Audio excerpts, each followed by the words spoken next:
एका अंड्याची साधारण किंमत किती असते? 7-8 रुपये, फार तर फार 10 रुपये पकडू.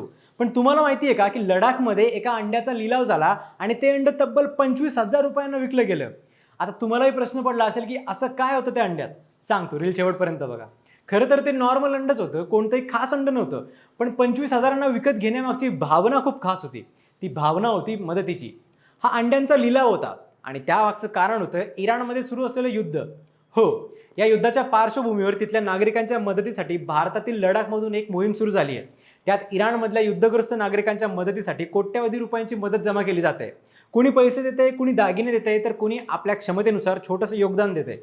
अंड्याचा लिलाव हा मोहिमेचाच एक भाग आहे. एका व्यक्तीने 25,000 रुपयांना ते अंड खरेदी केलं खरं, पण त्यामागचा हेतू मदतीचा होता.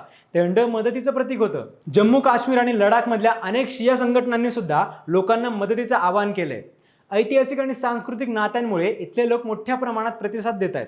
अगदी लहान लहान मुलांनी सुद्धा त्यांच्या पिगी बँक मधले पैसे दान केलेत आणि ही गोष्ट स्वतः इराणी दूतावासाने ॲक्नॉलेज करून भारताचे आभारही मानलेत.